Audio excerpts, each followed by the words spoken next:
ஜமக்காலத்தில் வடிகட்டிய அப்பட்டமான அபாண்டமான பொய்கள். கோயபல்ஸ் கூட இந்த பொய்களுக்கு முன்னால் கடுகாக போய்விடுவார்.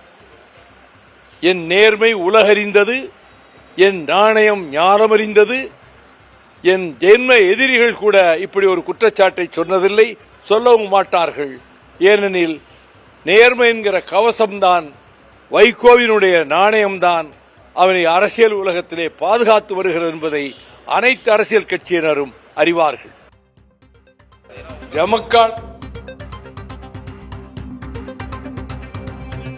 தனது நேர்மையை உலகறியும் என்றும் ஆலகால விஷத்தை கக்கும் நச்சுப்பாம்பு மல்லை சத்யா என்றும் மதிமுக பொதுச் செயலர் வைகோ குற்றம் சாட்டி பேசியுள்ளார். முன்னதாக மல்லை சத்யா என்னென்ன குற்றச்சாட்டுகளை தெரிவித்தார் பார்ப்போம். செங்கல்பட்டு மாவட்டத்திலேயே எனக்கு தெரிஞ்சு ஒரு 250 கோடி ரூபாய்க்கு அவங்களுக்கு சொத்து இருக்குது. ஹிரானந்தினில ஒரு மிகப்பெரிய அடுக்குமாடி குடியிருப்பு, பெரிய நட்சத்திர விடுதி, ஏறக்குறைய அது ஒரு 5 கோடிக்கு மேல அப்பொழுதே வாங்கியிருக்கிறாங்க. இப்ப அங்கிருந்து 3வது கிலோமீட்டர்ல ஒரு பெரிய அரண்மனை, 10 கிரவுண்ட்ல ஒரு கிரவுண்ட் வந்து 1.5 கோடி ரூபாய். அப்படின்னா என்னாச்சுன்னு பாருங்க, 10 கிரவுண்ட் 15 கோடி ரூபாயில 5 கோடி ரூபாய்க்கு பெருமானாலும் ஒரு அரண்மனை கட்டியிருக்கிறார். ஒரு அரசியல் தலைவன் என்று சொன்னால் அவருடைய கதவுகள், வீட்டின் கதவுகள் திறக்கப்பட்டிருக்கணும். ஆனா அவருடைய வீட்டை இப்ப போய் பாருங்க, சுத்தி மின்வேலி அமைக்கப்பட்டு அந்த 10 ஏக்கருக்கும் பெரிய பாதுகாப்போட செய்யப்பட்டு போன வாரம் பால் காட்சி நடந்திருக்கு. யாரும் அழைக்கல, ஏன்னா அது வெளியே செய்தி வந்துடக்கூடாதுக்காக. எனவே அவர் துறையை பொறுத்தவரை இந்த நிலைமையில் தான் அவங்க போயிட்டு இருக்காங்க. அது குறித்து காலம் வரும், பேசுவதற்கு நிறைய இருக்கு.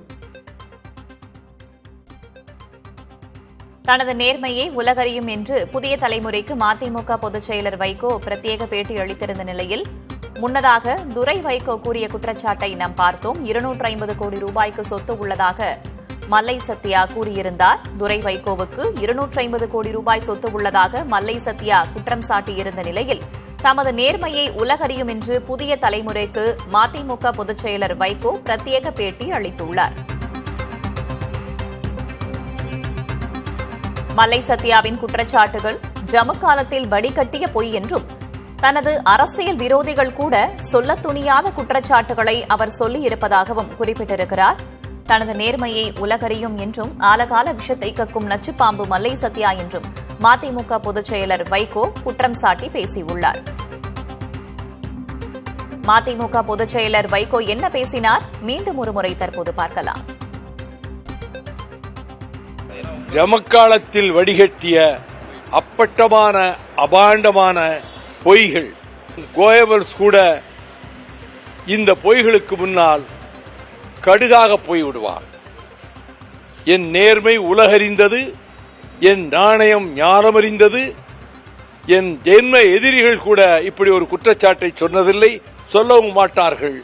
ஏனெனில் நேர்மை என்கிற கவசம்தான், வைகோவினுடைய நாணயம்தான் அவனை அரசியல் உலகத்திலே பாதுகாத்து வருகிறது என்பதை அனைத்து அரசியல் கட்சியினரும் அறிவார்கள். துரை வைகோவுக்கு 250 கோடி ரூபாய்க்கு சொத்து உள்ளதாக மல்லை சத்யா குற்றம் சாட்டியிருந்த நிலையில் அதற்கு பதிலளித்து பேசியுள்ளார் மதிமுக பொதுச் செயலர் வைகோ.